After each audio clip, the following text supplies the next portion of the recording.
ASEAN? ASEAN? Você nunca ouviu falar da ASEAN? É a Associação das Nações do Sudeste Asiático. Tem muita coisa para a gente aprender com eles. E nesse vídeo eu conto tudo para vocês.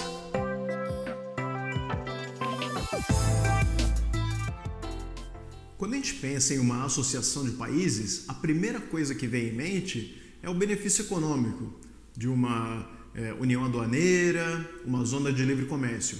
Mas muitos dos blocos de países que a gente conhece hoje começaram com outro motivo. Por exemplo, a Ásia. O principal motivo da criação da Ásia foi de gerar uma maior estabilidade política para a região do Sudeste Asiático. A associação foi criada em 8 de agosto de 1967. E por que da criação dela?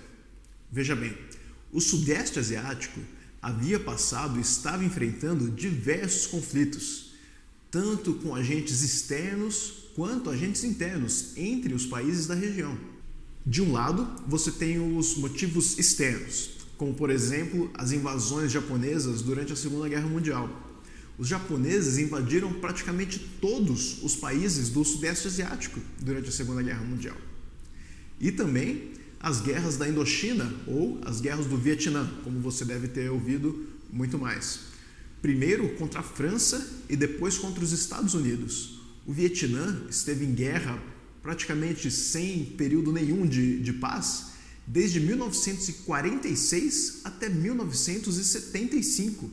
E do outro lado, você tem os conflitos internos, como por exemplo o confronto de Bornéu. Na época que a Malásia estava criando a sua federação, foi juntada a essa federação as províncias da coroa britânica na época, de Sarawak e Bornéu do Norte. Na ilha de Bornéu, que é dividida com a Indonésia. A Indonésia achou isso um movimento imperialista da Malásia e houve esse conflito aí por 3 anos mais ou menos, de 63 a 66. Só que mais importante do que isso até, foram os conflitos contra insurgências comunistas. Todos os países do Sudeste Asiático também passaram por algum nível de conflito com insurgentes comunistas. Então, você pense só, em 1967, o ano de criação da Ásia, o Vietnã já estava há mais de 10 anos em conflito com os Estados Unidos. Os países ali enfrentando insurgências comunistas e pensando, olha só, nós podemos ser o Vietnã amanhã.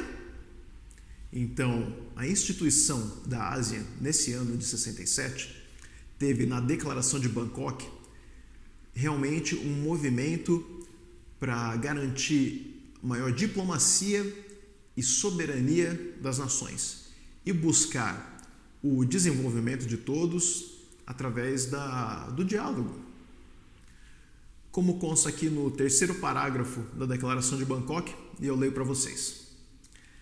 Conscientes de um mundo cada vez mais interdependente, os estimados ideais de paz, liberdade, justiça social e bem-estar econômico são melhores alcançados pelo fomento do bom entendimento, boa vizinhança e cooperação propositiva entre os países da região, já unidos por laços históricos e culturais. Os membros fundadores da Ásia foram 5. As Filipinas, a Malásia, a Indonésia, Singapura e Tailândia, onde foi assinada a declaração.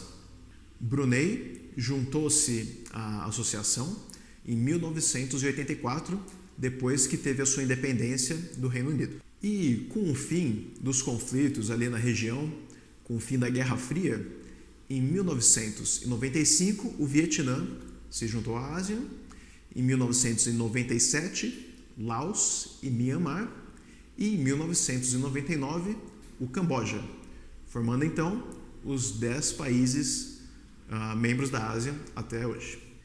E com o ingresso de todos esses países na Ásia, se formou uma associação de países unicamente diversa. Você tem representações das maiores religiões do mundo, como por exemplo o budismo na Tailândia, um país de quase 70 milhões de habitantes, o catolicismo ou cristianismo, onde por exemplo nas Filipinas mais de 80% da população se declara católica, e o islamismo, você tem no Sudeste Asiático o maior país islâmico do mundo, a Indonésia, com 260 milhões de habitantes. E nesses 10 países, você tem 11 línguas oficiais: o birmanês, o lao, o cambojano, o tailandês, o vietnamita, malaio, indonésio, filipino, tamil, mandarim e inglês. Territórios que se espalham desde fronteira com a Índia até a Austrália e mais de 600 milhões de habitantes, que, se considerados um país só, seriam o terceiro país mais populoso do mundo. E a iniciativa deu certo. O Sudeste Asiático conseguiu ver muito progresso. E esse progresso deixa alguns ícones, não é mesmo? Como eu gosto de observar, os arranha-céus. Por exemplo, em Bangkok, na Tailândia, você tem a Mahanakhon Tower, uma torre de uso misto, residencial e comercial, com mais de 200 unidades residenciais de alto luxo, administradas pela Ritz-Carlton Residences. Em Kuala Lumpur, na Malásia, você tem as Petronas Towers, que ficaram muito famosas por fazer parte daquele filme Armadilha com o Sean Connery, e até hoje são as maiores torres gêmeas do mundo.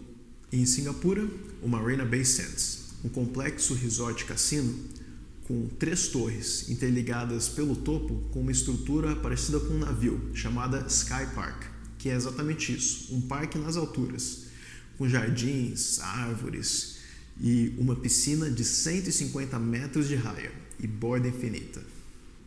A Ásia já tem agora mais de 50 anos de criação e é um verdadeiro case de sucesso. Por exemplo, o PIB per capita da Tailândia aumentou quase 40 vezes desde a criação da Ásia. Singapura se tornou um centro financeiro global e com alguns dos melhores indicadores sociais e econômicos. E outros países, como por exemplo as Filipinas, se tornaram um centro de terceirização de serviços, e o Vietnã um centro de produção para o mundo inteiro também.